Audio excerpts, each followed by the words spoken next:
जी व्यक्ती समाजाकरता जगते ना त्यांना लोक लक्षात ठेवतात, जी व्यक्ती देशाकरता जगते त्यांना लोक लक्षात ठेवतात. हम दो ना हमारे दो दावा होईपर्यंत लक्षात नाही ठेवत महाराज लोक. हे कडू वाटेल तुम्हाला पण हे सत्य आहे. सांगू का, घरामध्ये मेन माणूस चांगला पाहिजे, गावात मेन माणूस चांगला पाहिजे, तालुक्यात मेन माणूस चांगला पाहिजे, नवे नवे राज्यात मेन माणूस चांगला पाहिजे, नवे नवे देशात मेन माणूस चांगला पाहिजे. महाराज कसं काय उदाहरण सांगते ऐका. महिला मंडळ, आता 3 सुना बर का, आजचं नका घेऊ, मागचं सांगते जरा. पूर्वीचा काळ, आता अलीकडे काय होतं ना, बराच वेळेला सासूबाई शिकवायला जाते. ज्या ज्या सासूबाईंना म्हातारपण आनंदात जावं वाटत असेल त्यांनी अजिबात शिकवायच्या भानगडीत पडायचं नाही. पाया पडते मी तुमच्या. नाही तर बराच वेळेला आमच्या काळात ना असं होतं, तुमच्या काळात काय होतं नका ना सांगू. मला लई तक्रारी असतात, मला फोन येतात खूप. महाराज नागेश्वरी ताई, मला आमच्या काळात मला 2 किलो तेल लागायचं महिन्याला आणि हिला 5 किलो पुरत नाही, काय करावं. म्हटलं सासूबाई, तुमच्या काळामध्ये तुमच्या पतीला 5 रुपये रोज होता, 150 रुपये महिना होता, म्हणून तुम्ही 2 किलो तेल महिनाभर वापरत होता. पण तिच्या नवऱ्याला 50,000 पगार आहे, तिनं ते तेल 5 किलो वापरू दे, नाही तर 10 किलो वापरू दे, तेल आंघोळ करू दे, नाही तर सांडून देऊ दे, काय करायचंय तुला. थोडासा विचार तर करायला लागेल की नाही. महाराज महिला मंडळ, सासूबाईला 3 सुना.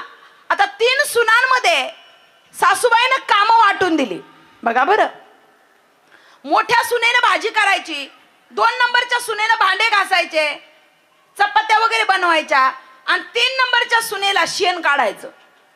कामं वाटून दिली. एक दिवस मोठ्या सुनेला बाहेर जायचंय.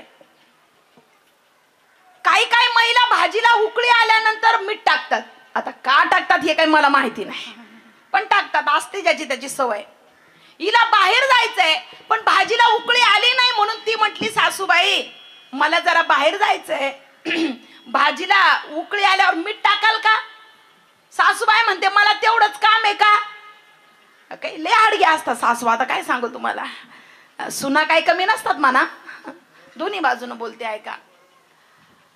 बाहेर जायचं होतं ना मला थोडंसं, नाही पण मला काय तेवढंच काम आहे का, जाऊ दे म्हटले. सासूबाईच्या कुठं तोंडाला लागता. मग गेली 2 नंबरच्या जावेकडे, जाऊ बाई मला थोडं बाहेर जायचंय, भाजीत मीठ टाकाल का. ती म्हणते तुला भांडी दिसत नाही का, मरणाचं काम पडलंय, तुझी भाजी कुठं पाहू. जाऊ दे म्हटले, ही बी नाही ऐकत. 3 नंबरच्या जावेकडे गेली, अगं मी जरा बाहेर जाते, भाजीत मीठ टाकशील का. ती म्हणते शेणाचा हात घेऊन आत येऊ का. ते फक्त आम्हीच बोलू शकतो, तुम्हाला नाही माहिती, एवढं सगळं आहे की नाही.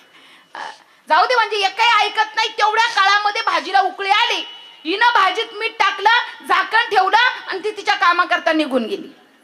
महिला मंडळ, ती तिच्या कामासाठी निघून गेली आणि मग सासूबाईला कळलं, बाई ग होतं ना असं सगळं झाल्यावरच.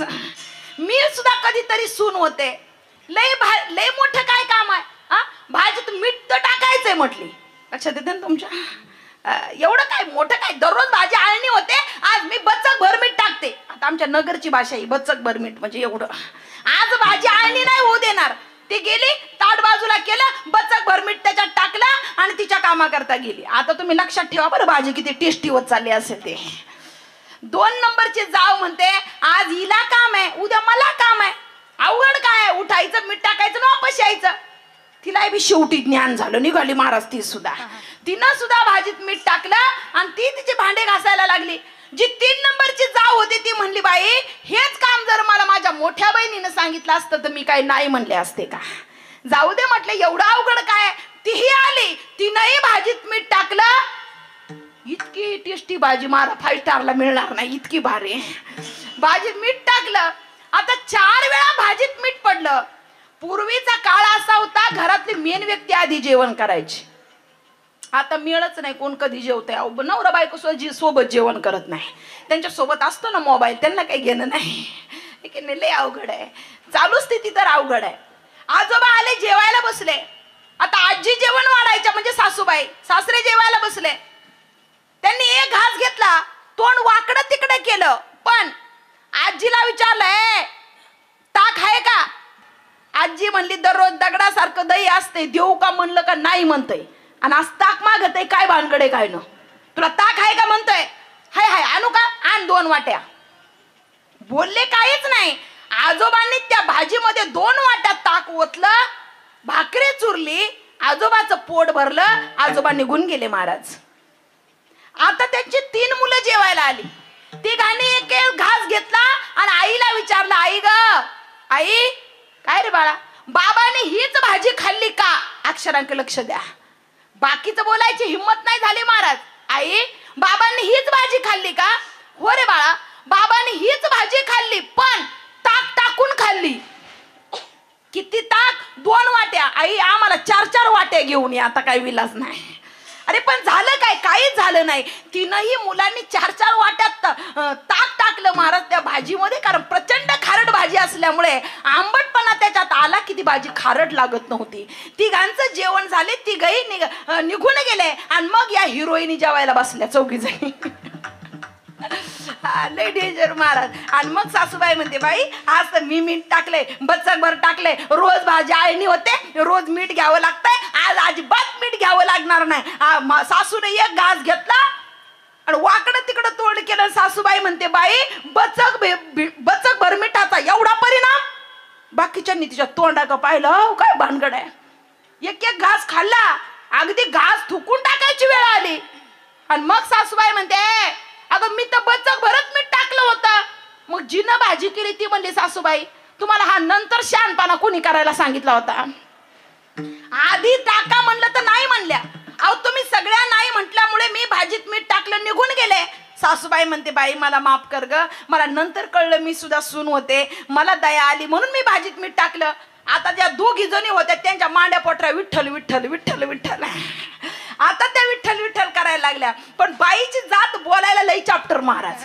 2 नंबरची जाव म्हणते, सासूबाई जसं तुम्हाला उशिरा शहाणपण सुचलं तसं मलाही उशिरा सुचलं. आता काय बोलणार सासू, मी सुद्धा मीठ टाकलं. जी शेवटची होती ना ती म्हणते, बरोबर आहे, तुमच्या दोघींना जसं सुचलं तसं मलाही सुचलं, मी तर लहानच आहे, मला काय कळत आहे का नाही. ऐका माय बाप, उदाहरण संपलंय माझं. अरे 4 वेळा भाजीत मीठ पडलं पण घरातली शांतता भंग झाली नाही. का? कारण घरातला मेन माणूस म्हणजे आजोबानं तक्रार केली नाही, कोणी उपवाशी राहिलं नाही, ताक टाकून का होईना सगळ्यांचं जेवण झालं. याचं एकच कारण आहे, घरातला मेन माणूस चांगला आहे म्हणून घरातलं स्वर्ग आहे. अरे ज्या गावातला मेन माणूस चांगला असेल तर त्या गाव स्वर्ग आहे, ज्या तालुक्यातला मेन माणूस चांगला असेल तर तालुका चांगला आहे, ज्या राज्यातला मेन माणूस चांगला, जिल्ह्यातला मेन माणूस चांगला, ज्या देशातला मेन माणूस चांगला, तो देश म्हणजे स्वर्ग आहे. विठ्ठल विठ्ठल.